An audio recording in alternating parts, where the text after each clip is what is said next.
listen, excited to be here to worship this morning with you. If you have your Bible, I would invite you to open it to John chapter number 9, the Gospel of John, chapter number 9. We've been in a series called Come and See. We've been exploring the Gospel of John, looking at the words of Jesus, and really just embracing his invitation to come to him, to see, and to begin following after him. John chapter 9, that's where we're going to pick up. Listen, if you forgot your Bible this morning, there's probably one in the pew back in front of you. If you say, you know what, Danny, I don't even have a Bible, then listen, take that Bible with you. It can be yours, our gift to you, but make use of that if you need it this morning. As you're turning to John chapter 9, I'm always amazed at how God brings things together even when we don't plan for that to happen. Anybody else? You got some testimonies in your life where you're like, I didn't plan for this. I wasn't trying to make this happen, but it's amazing how God works. Matter of fact, I wonder when we'll finally get over the fact that God knows what he's doing, right? Even when we don't plan it, even when we don't know it, we shouldn't be surprised that he's working out all things. I think about plenty of Sunday morning worship gatherings where Brother Evan and I maybe didn't work together as well as we could have, but at the end of the day, we go, man, isn't it amazing how God worked everything together? Or Sunday school classes. Even this morning, our Sunday school class was studying through Acts chapter 11, and I didn't know what Richie was going to be talking about in our Sunday school class, but it was so fitting how it talked about sharing your faith and living that out before others, and how those types of moments come together with what we do on Sunday mornings from a sermon, even though I didn't get with Richie, we didn't plan this out before these things happen. It's amazing how God brings things together. Now, I bring that up because we're going to look at John chapter 9, which is a story, it's an encounter that Jesus has with a man who's been born blind. Funny thing is, I wasn't necessarily planning John chapter 9 as we were also planning for my son to go to an eye doctor appointment this week. See how that works? Man's born blind, go to the eye doctor because you can't see the connection there, right? Now, you may not know this about me because I wear contacts most of the time, but I have pretty poor eyesight. So it was just a matter of time, more than likely, that one of my kids was also going to discover that they had bad eyesight. Well, unfortunately for that child of mine, it happens to be my oldest. So this past week, I was bringing him to his first eye exam, and after listening to him and hearing some of the comments that he was making, it reminded me of the first time I went to the eye doctor. You see, there's this moment where the lenses, the corrective lenses, the machine that the eye doctor uses gets in front of your face and you go, wow, I didn't know things were so clear. I didn't know what I had been missing. I didn't know the world had so much color in it, right? Like for me, I remember as a kid, I would sit up front, or I would copy off of someone else's notes, or I would just not know what was happening. And to be honest, I never knew it was because my eyesight was bad. But hearing Josiah make comments at the eye doctor, it made me remember what it was like when I realized how much I couldn't see that other people could. Now listen, I know that this is very far from being blind. There may be people even in this room this morning that, you'd say, Danny, I really am blind, or I'm partially blind, or maybe even your eyesight is even worse than mine. And so I understand that I'm not in the same place that this guy is in John chapter 9. However, can I tell you this? Even though I may not be born blind like he was, I still know what it's like to not be able to see. Even those of you who have perfect eyesight, which I can't believe you'd have perfect eyesight, and I don't, but even those who do, you can probably think about moments where you couldn't see. Maybe you were walking in the dark, you couldn't see what was around you, or maybe you remember driving through, some kind of heavy rain or some kind of heavy fog, and you're like, dude, I got to pull over on the side of the road. Like, I can't even see what's right in front of me. Or maybe you went to a ball game and it was a taller person in front of you, and they're like, whoa. Short people probs, anybody? Am I the only one? All right, a few of you out there, right? It's a serious problem. Like, even right now at church, why do the tall people sit in front of me? Like, I don't understand. Get in the back, right? There should be a height thing. If you're the tallest people, you sit in the back. If you're the shortest people, you come to the front, right? Like short people problems. But listen, here's what I was reminded of. Being blind doesn't have to mean something is wrong with your eyes, but it always means you can't see. Did you hear me? Listen, those of you in the back, you tall people, let me say it again. Being blind doesn't have to mean something is wrong with your eyes, but it always means you can't see. As a matter of fact, that's what Jesus reveals to us in this encounter in John chapter 9.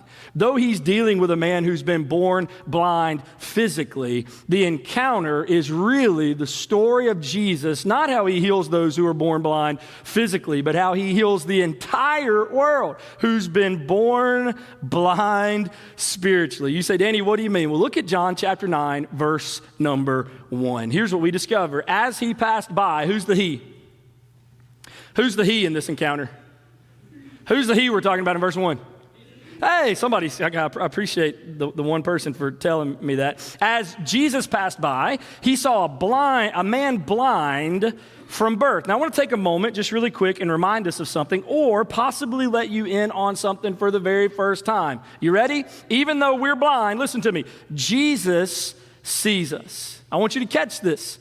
We can't find him. We can't see him. We're all born spiritually blind. But thank God, even though I couldn't see him, even though I couldn't find him, even in the darkness of my own sin, which all of us were born into, even though I couldn't see him, Jesus sees us. Now, as you remember from John chapter 8, Jesus has just been teaching in the temple. It has caused all sorts of division. Some people think Jesus is who he says he is. Other people think that Jesus is a liar and a heretic, and so they pick up stones and they want to kill him. But Jesus leaves that moment, and after he leaves, at some point in time, when he goes beyond the temple, he encounters a man blind from birth. Now listen, begging by the temple is a good place to be, which is what you would be doing if you were blind. You would not be able to support yourself. You would have no hope in the world. You would have to beg for everything that you had. So why not by the temple, where people feel closest to God, where people feel most merciful, where people feel most generous, whether you're going in or you're coming out. This is the best place to be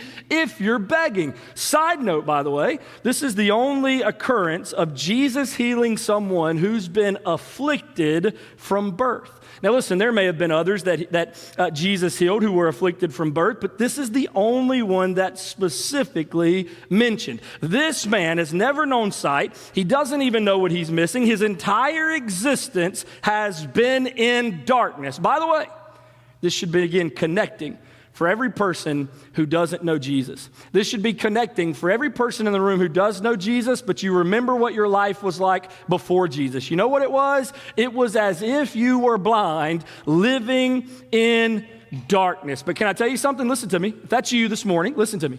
Jesus sees you. He comes to you. He wants to find you. He wants to do something in your life. Look at verse 2. Jesus sees this man who was born blind, and his disciples asked him, Rabbi, who sinned, this man or his parents, that he was born blind? Now, before you get all like, why would they ask this question? This is dumb. Like, he's not blind because of sin or whatever. Before you ask all that, this is a common understanding of sin in first century Judaism.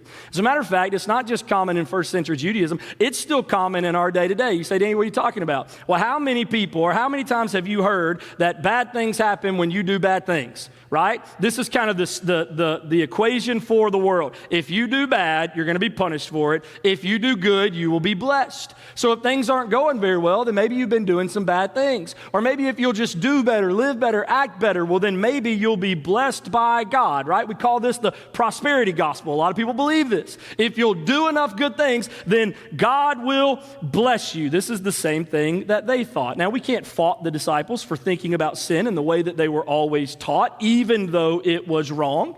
As a matter of fact, they should have known from the story of Job that bad things happen to people even when they don't do anything wrong. Also, Jesus taught this in Matthew chapter 5. He said, God makes his sun rise on the evil and on the good and sends rain on the just and on the unjust. Sin or no sin didn't have any bearing on whether or not he was blind or he wasn't blind. That wasn't the issue. Now, what's disturbing to me is not the question that the disciples ask of Jesus, like what sin has caused him to be blind. That's not the disturbing part. What's disturbing is that the disciples thought of this man's condition as an interesting case study rather than a fellow human in need of compassion. Rather than what can we do? How can we help? How can this be changed? No, that's not what they're thinking. They're like, Jesus, what caused it? What did he do? What did his parents do that made him blind? And so look at verse 3. Jesus answered, right? It was not that this man sinned or his parents, but that the works of God might be displayed in him. Jesus' answer to his disciples is simple. It wasn't the man's sin. It wasn't the parent's sin that caused his blindness. In fact, Jesus doesn't really give an explanation for the reason for the man's blindness other than how God can use something even as terrible as this man being born blind. As Jesus puts it, that the works of God might be displayed in him. Now listen, this is one of the many divine moments in which Jesus would display the glory of God through things around him. Just in the Gospel of John, Jesus turned water into wine. You remember that? Pointing people toward God. Or what about when he healed the official's son back in John chapter 5? Or what about when he healed the lame man at Bethesda? Or what about when he fed 5,000 plus people with only 5 loaves and 2 fish? Listen, through the healing of this blind man, God would be praised. Though sin has caused so much hurt and pain, God can take even the worst of afflictions and he can use them for his glory, his honor, his praise. Once again, I'm reminded, listen, wherever you are, whatever you're dealing with, whatever you're going through, whatever darkness may be around you, I'm reminded, friend, listen to me, Jesus sees us. Listen, I wonder what the Lord might want to use in our lives so that the works of God might be displayed. I wonder if you're like me at times and you wonder why you're dealing with what you're dealing with. I wonder if you feel as though God doesn't even know. I wonder if you feel alone or just confused about why something has been allowed to happen. Friend, let me remind you, as God has reminded me, Jesus sees us. Friend, listen, your struggle, your suffering, your sickness, your doubts, your disabilities, your difficulties, your darkness, whatever you're facing, isn't a secret or a surprise to Jesus. He sees us. In fact, not only does he see us, he's using everything in our lives for his glory. In this one act, Jesus asserted his authority over disabilities, over sin, bad theology, religion, the temple, the Sabbath, even his authority over the religious leaders who opposed him. Now listen to this. He had this opportunity because an infant came into the world decades earlier without the ability to see. He's wanting to use your life the same way. Jesus sees us. Now listen, he's not saying that nothing in your life is not because of sin. There are plenty of suffering and struggles that I deal with because of my own poor decisions. In fact, sickness and suffering only exist because Adam and Eve chose to sin. I don't have all the answers to why God has allowed something to happen in your life, whether it's good or whether it's bad. All I know is that God is in control of all things and clearly has a plan, even when he hasn't let me in on it. By the way, he doesn't have to let me. He doesn't have to let you in on it. Here's what I do know. I know what Paul wrote to the church in Romans 8:28, and we know that for those who love God, all things work together for good for those who are called according to his purpose. Friend, can I tell you something? Forget who you should fault and focus on who you should follow. You say, Danny, what do you mean? Look at verse 4 and 5. We must work the works of him who sent me while it is day. Night is coming when no one can work. Watch this. As long as I am in the world, I am the light of the world. Listen, this should sound familiar. It's not the first time we've heard these words. Way back in John chapter 1, here's what John wrote. The light shines in the darkness, and the darkness has not overcome it. Any of you feel like darkness is overcoming your life right now? Anybody feel a little overwhelmed by things that are happening? Anybody feel like you're lost and there's no one there who can help you? Friend, let me remind you, Jesus sees us. You are not alone. You are not left in the darkness. In fact, Jesus said this about himself in John chapter 8, verse 12, I am the light of the world. Listen to what he says. Whoever follows me will not walk in darkness, but will have the light of life. Friend, this man isn't the only person who has suffered years of darkness because of the brokenness of our world. Listen, all of us suffer darkness because of sin. You know what it's done? It's left us blind. It's left us broken. It's left us bankrupt. We have nothing. This man had no possible way to ever see Jesus. He was blind. No matter how hard he tried, he wouldn't have seen Jesus. He would know nothing but darkness. Listen, we may not be blind physically, but the entire world is blind spiritually. But can we praise God for a moment? Listen, though we are blind, though we exist in darkness from the moment we are born, God didn't leave us that way. He sent the light of Jesus into our darkness. As the Apostle Peter will later write in 1 Peter chapter 2, verse 9, but you are a chosen race, a royal priesthood, a holy nation, a people for his own possession, that you may proclaim the excellencies of him. Listen, who called you out of darkness into his marvelous light. Listen, Fred, I don't know who needs to hear this or be reminded of this morning, but can I tell you something? Jesus sees us. Isn't that beautiful? We are not alone. Jesus is looking. He's looking for you. He's looking for me. Look at verse 6. Let's go on. John chapter 9, verse 6. Having said these things, he spit on the ground. We're talking about Jesus. He spit on the ground and made mud with saliva. Then he anointed the man's eyes with the mud and said to him, go, wash in the pool of Siloam, which means sent. So he went and washed and came back seeing. Now listen, we're not sure why Jesus spit on the ground and took mud and wiped it on the man's eyes. Sounds kind of disgusting to me. I do not approve of you doing that to me at any point in time. We don't know why. Some people say at that time that people believed saliva had some healing agents. But listen, Jesus knew better than any of their myths or any of their superstitions. Listen, sometimes Jesus spoke a word and he healed, and other times he did something unique. This is apparently one of those unique occasions. We're also not sure why he was told to go to the pool of Siloam. Could be because Siloam means sent, and Jesus is the sent one. Could be because of a prophecy from Isaiah chapter 8, where it's told that the people will reject Jesus, but we don't really know any of those things. We could speculate, but it would be simply that. Here's what's significant. You ready? The man doesn't ask Jesus why he put mud on his eyes. The man doesn't ask why he needed to go and wash at the pool. No, what's significant is the man did what Jesus said and he was healed. Do you see it? The dude could have questioned Jesus. He could have wiped the mud off of his eyes and been like, yuck, and ignored it and moved on, right? He could have been like, hey man, I didn't want that. I just wanted something in this basket so I could eat later, right? He could have done whatever he wanted to.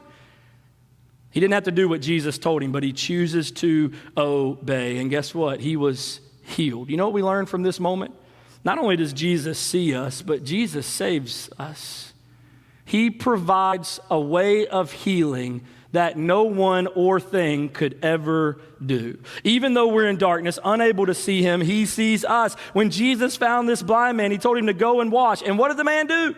He did what Jesus said, and what happened? He came back seeing. It's like Jesus already said in John chapter 8, if you abide in my word, if you obey, if you do what I command, you are truly my disciples, and you will know the truth, and the truth will set you free. That's what's happening in this guy's life.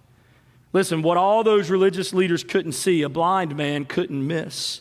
Friend, Jesus sees us, but more than that, he saves us. He gives sight to the blind, light to those who have only known darkness. But I want you to see something in this guy's life. Because when Jesus saves us, it does some things to us, right? It changes us. But I want you to see what happens for this guy in particular. Two things that we notice from him because Jesus saves him. Here's the first one. You ready? We show the change. It's that simple, right? When you go from someone who couldn't see to someone who can, it shows. Look at verse 8. The neighbors and those who had seen him before as a beggar were saying, is this not the man who used to sit and beg? Some said, it is he. Others said, no, but he is like him. And he kept saying, listen, this is the blind man who can now see. He's back there in the back. Here's what I picture him jumping up going, not really, I'm the man. I'm the guy. I used to not be able to see, but as you can clearly tell, as you can notice the change in my life, though I was blind, now I can see. Can you imagine this moment?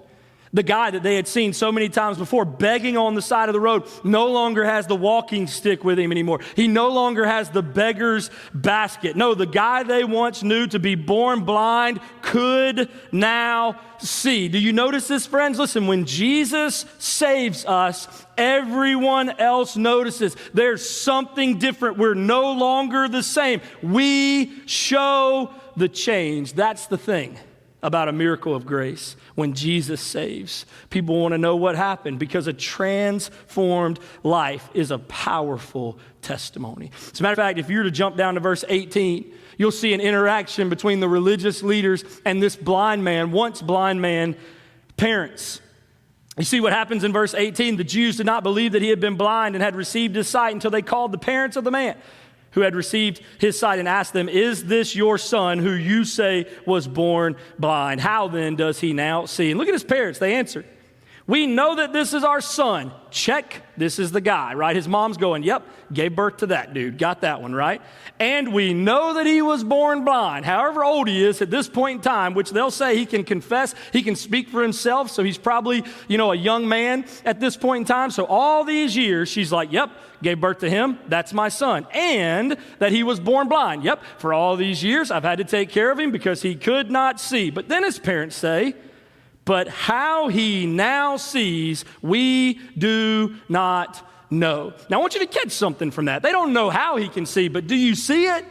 They know. It's evident. They can see it. A change has happened in my son's life. He was blind, but now he sees. It's obvious when Jesus saves us. There's a change that takes place. Our lives become a testimony to the work of Jesus in us, the people in our community, the people who are closest to us.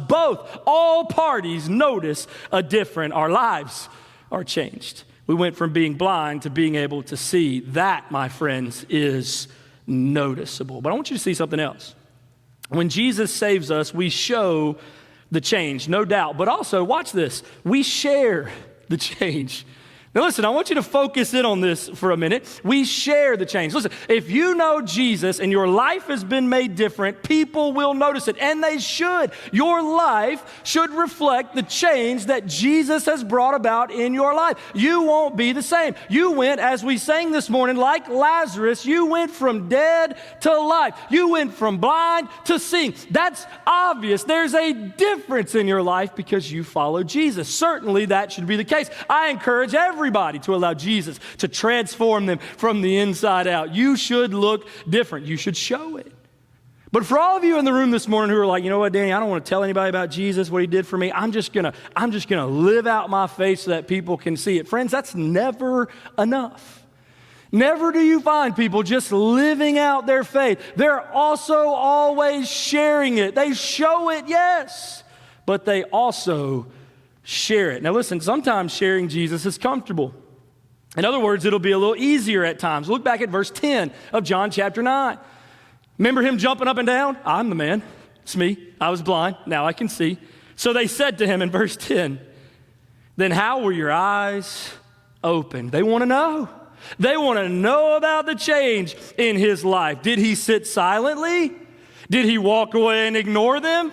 Did he think in the back of his mind, just seeing this is enough? No, look, he answered them. "The man called Jesus made mud and anointed my eyes and said to me, 'Go to Siloam and wash.' So I went and washed and received my sight." You know what he's saying? Jesus saved me. Jesus changed me. The reason I went from being blind to now being able to see, it's because of Jesus. Now listen, notice this. He doesn't know a lot about Jesus. He doesn't know every detail, everything about his life. He doesn't have this detailed theology that he's able to share with everybody. No, salvation isn't about knowing everything about Jesus. It's about being willing to follow him and obey. That's what this guy does. Here's all he really knows. His name is Jesus, the one who saves. Friends, that's the gospel message reduced to its bare minimum. Will you share the change? Now watch what they said. Did you see this at the end in verse number 12? He said, so I went and washed and received my sight. And they said to him, where is he? You catch that little part there? Does anyone else notice what they want to know when he shares Jesus? They want to know where he's at. You want to know why? They want to meet Jesus too. Can you imagine this? Can you fathom it? Like, when we start telling people about how Jesus has changed us, about how he took blind people and made them see, dead people and raised them back to life. When we share our story about the change that Jesus has brought about in us, you want to know what happens? When people see how messed up we are, how broken we were, how blind we used to be, and they realize that Jesus can change someone as wretched as us, when they see that, when they hear that, you know what? They want to know too. Isn't that amazing what happens when we don't just show it, but we share it? Isn't it amazing that people want to know about Jesus? They want to know how they can have sight too. And what would happen if we simply shared what Jesus has done in us? Would people too want to know more about him? Listen, friends, sometimes sharing Jesus is comfortable, but can I make this clear? Sometimes sharing Jesus is challenging. It's not always comfortable. It's not always your neighbors and your friends and your family. It's not always going back to the people who know you best and going, hey, this is what that looks like. No. Sometimes it's challenging. It's going before people who will be a little tough when you share it. Look at verse 13. They brought to the Pharisees the man who had formerly been blind. Now, it was a Sabbath day when Jesus made the mud and opened his eyes. So the Pharisees again asked him how he had received his sight. If you remember back from John chapter 5, it's the same issue that the religious leaders, the Pharisees, the Jews, same issue they had with Jesus when he healed that man in Bethesda. It's because it was on the Sabbath. It's on the Sabbath again. So here we go, right? Some of the people that, we share our faith with, they want to know more about Jesus. It's comfortable, but some people, it's challenging. Some people, they reject it. So they came because it had been done on the Sabbath, and they asked him, how had you received your sight? And he said to them, he put mud on my eyes, and I washed, and I see. Some of the Pharisees said, this man is not from God, for he does not keep the Sabbath. But others said, how can a man who is a sinner do such signs? And there was a division among them. That happens sometimes when we share Jesus. It's challenging. Divisions happen. It's tough. It's difficult. So they said again to the blind man, what do you say about him since he has opened your eyes? And he said, he is a prophet. Listen, his parents had already shared with us back in John chapter 9, verse 22, what would happen if they stood and confessed Jesus. Here's what it says. His parents said these things, not because they feared the Jews, for the Jews said these things because they feared the Jews. For the Jews had already agreed that if anyone should confess Jesus to be Christ, he was to be put out of the synagogue. I don't know about you, friends, but that's challenging to me. Do you think this guy knew that same thing? Of course he did. Everybody knew it. It's challenging. But what did he do? He said, Jesus healed me. Look at verse 24, though. He doubles down on it. So for the second time, all right, they come to this guy, and they're like, hey, what happened to you? And he's like, well, Jesus healed me. So then they don't believe him. They go to his parents, and their parents are like, yeah, that's him. Birthed him. Yep, remember that.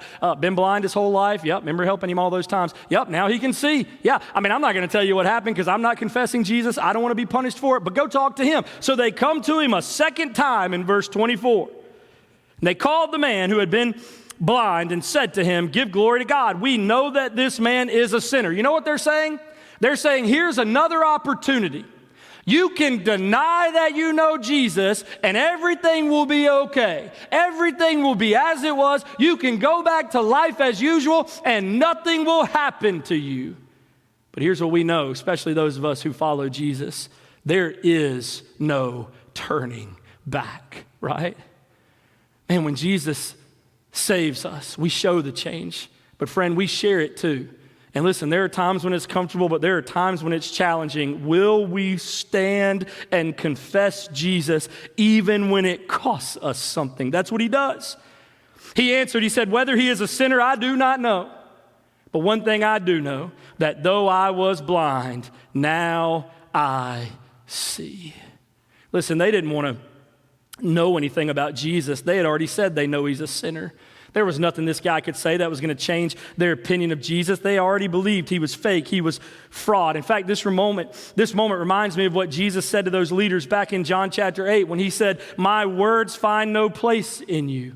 Or when he said, "You cannot bear to hear my word." Or when he said, "Whoever is of God hears the words of God, and the reason why you do not hear them is that you are not of God." Listen, over and over again, the blind man has to feel the same frustration as Jesus. "I've told you already, and you would not listen. But regardless of what you do to me, I was blind, but now I see." Listen, when he's asked, the man does the only thing that any of us can do. He tells them what Jesus did in his life. Can I encourage you with something, friend? You don't have to know everything about Jesus. You don't have to know everything about the Bible to tell somebody about what Jesus has done in your life. When Jesus sees us and saves us, we show the change and we share the change. Now watch this. We got to hurry up. Chapter 9, verse 30. Look at it with me. The man answered, "Why, this is an amazing thing." What is? Here it is. "You do not know where he comes from, and yet he opened my eyes." Now he's about to give them a lesson in their own religion. Listen to this. "We know that God does not listen to sinners, but if anyone is a worshiper of God, he does his will." God listens to him. He's saying, listen, Jesus is doing what no one else is able to do. He's doing the works of God. How can you call him a sinner? Then he goes on, listen, "Never since the world began has it been heard that anyone opened the eyes of a man born blind. If this man were not from God, he could do nothing." Listen, the message from the blind man is simple. No one could do what Jesus could do unless he was the Messiah sent from God. Why fight against Jesus being the Messiah when he's clearly proving it before their eyes? Now, this conversation may have began with the blind man not knowing who Jesus was. But by the time we get to this point in the conversation, the blind man is clear. This man is from God. Is this not what happens to each of us who meet Jesus? He sees us, he saves us, then watch this, he strengthens us. How many of you can testify that's been your journey too? It may have started out where I didn't know very much. It may have started out where I didn't have very many answers, but the longer I'm with him, the more I walk, the more he strengthens my faith in him. Listen, the response from this guy is so much different than his parents who wanted nothing to do with confessing Jesus. This response is different than the man who was healed by the pool in Bethesda back in John chapter 5. That man just simply told the religious leaders that it was a guy named Jesus. He didn't know anything else about him. But this blind man who could now see claims Jesus as so much more. You say, "Danny, how do we know that his faith has grown in such a short amount of time? How do we know that he's been strengthened?" Well, look at verse 34. This is where it gets real. "They answered him, 'You who were born in utter sin and would teach, and you would teach us.'" And watch this, "and they cast him out." Isn't it amazing that the ones who have spent all their lives studying Scripture, who spent all their lives teaching the people, who spent all their lives looking for Jesus, are now being taught by a man that they considered to be punished because of his sins? Their very statement to belittle him was an indictment of themselves. Also, listen, what the blind man's parents knew would happen to them has now happened to their son. He is healed of his blindness and can worship as a normal member of society. However, before he can do any of that, he is cast out by these religious leaders. You know what that means? It means no one would employ him in town. He wouldn't be able to get a job. It means his family would disown him. He would be all by himself. It means that he could have no part in the religious services of the synagogue. He could have no part in the ritual worship of the temple. And anybody caught helping him in any way would suffer the same fate. Listen, this man had to make a decision in these moments. Would he confess Jesus, or would he find a comfortable way out. Now listen, as I'm reading this, and I don't know if you're thinking the same thing, but does anyone else think, why doesn't Jesus step out from the crowd and stand in defense of the blind man? Does anybody else think that? Like, okay, Jesus can't be far away. He finds this guy begging on the side of the road. He sends him to the pool to be healed, heals him of his infirmities, right? Like heals him of his disabilities, and then he leaves him, right? Seems like he forsakes him, throws him to the wolves, and's not even there when he needs him. Jesus, this guy just received his sight, and already you've left him? Anybody else feel like that's happening in this moment? Couldn't Jesus have just stopped all of this? Well, of course he could. But would this blind man's faith be tested without it? Think about this. Would he grow as God desired without this moment of trial? Listen, in the times that we think Jesus isn't there, could it be that not only is he there, but he's allowing our faith to be strengthened? Listen, in this moment, the blind man had to trust in the work of Jesus over the words of his peers. Think of the irony in this moment. He must learn that the miracle was not the important thing. It was secondary. He was to learn to walk this new life by faith, not by sight. Anybody else think that's a little strange? He's never been able to see. He finally can. And then Jesus shows him it's not really about being able to see physically at all, because this new life with Jesus would never be walked by physical sight. No, it would be walked by faith. Listen, he's been born blind from birth. He sees people for the first time, the temple for the first time, his parents for the first time. He can finally see all that he's missed his entire life, and yet he can't be a part of any of it. It's right there, but he still can't have it. How alone must he feel? How many questions must he have? Why would God heal me simply to allow me to be cast out? Have you ever felt that way? Sure you have. You've been in moments where you felt like Jesus wasn't there. Listen, don't forget what Jesus told his disciples in the beginning of this encounter. Listen, that the works of God might be displayed. Even in the moments of our greatest disappointments, doubts, disabilities, darkness, listen, even in the greatest, Jesus strengthens us. He prepares us to follow him. Yet thankfully, we don't remain in those moments for long. No. Look at verse 35. I'm almost done, I promise. Kinda. Jesus heard that they had cast him out. You think he's surprised? Of course not. And having found him, oh, isn't that beautiful? Jesus finds him again. He said, "Do you believe in the Son of Man?" And he answered, "And who is he, sir, that I may believe in him?" Can you imagine for a moment, whenever this guy's told to go wash at the pool, right? Before he ever gets his sight, he's got mud wiped all over his face with Jesus' spit, right? A little weird. He never got to see Jesus in those moments. He leaves blind, he gets healed, but he never saw Jesus till now. So he's looking at the face of his healer, and he still doesn't know him. But I can only imagine that voice was oh so familiar to the one that sent him to be healed. Jesus said, "You have seen him." Can you imagine that? It's the first time anybody could ever say to the guy, "You've seen somebody." And the first person who tells him that is Jesus, who's healed him. And the blind man, once blind man, said, "Lord, I believe," and he worshiped him. You know what's happening in this moment? Jesus sees us, he saves us, he strengthens us. But listen, ultimately, I want you to see this. Jesus separates us.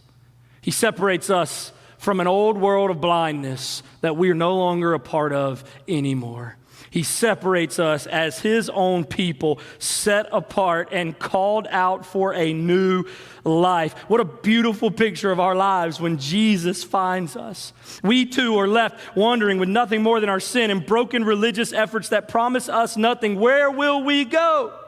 Friend, there's only one that we can turn to. His name is Jesus. Will you respond like this guy did? Say, "Danny, what do you mean?" "I believe," and he worshiped him. You know what that word worship means? He fell down at the feet of Jesus. You know what he did?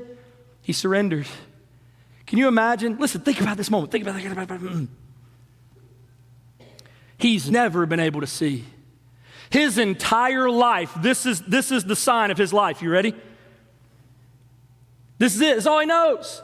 Somebody leads him to where he's got to go next. He's holding out his basket. He's begging for everything he has. This is all he's known. Now he can see. He can do whatever he wants to do. He can go wherever he wants to go. But guess what he chooses to do? Listen, don't miss it. You ready? How beautiful is that scene? He's healed from his blindness. He doesn't have to beg anymore. He doesn't have to submit anymore. But yet now, not because he has to, but because he chooses to, because he's been separated, set apart, right? He's been saved. He's been strengthened. Now listen, he chooses to fall down at the feet of Jesus. Friend, what about you? When's the last time you chose to fall down at the feet of Jesus? When's the last time you didn't have sight? You had questions. You didn't know what to do next. When's the last time you felt that way? It was just moments ago for me. But you know when he never felt lost again? When he fell down at the feet of Jesus. Friend, can I tell you something? You know when we'll never feel lost again? When we do the same thing. Listen, it's not about what we know. It's about submission to the one who knows it all. Listen to how this ends. Verse 39. Jesus said, "For judgment I came into this world, that those who do not see may see." Praise God. "And those who see, even though they don't, may become blind." You know what Jesus is saying? He's saying sight and blindness isn't ultimately on him in this moment. He'll come back. There's a day when he's going to come as a lion and the judge of the world, but this isn't it. You know what the judge is in this moment? It's your decision. You can realize that you're blind and decide to submit to Jesus. You know what will happen? He'll give you sight. Or you can act like you can see and you can reject him, and what you'll really do is become blind.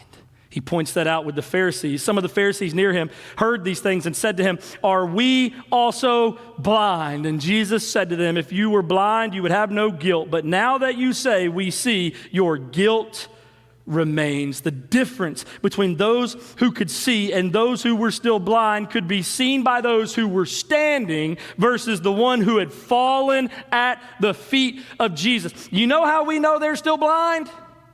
Because if their eyes were opened, they would have been worshiping Jesus too. Can I ask you a question this morning? Everybody, listen, think about this. What's your story?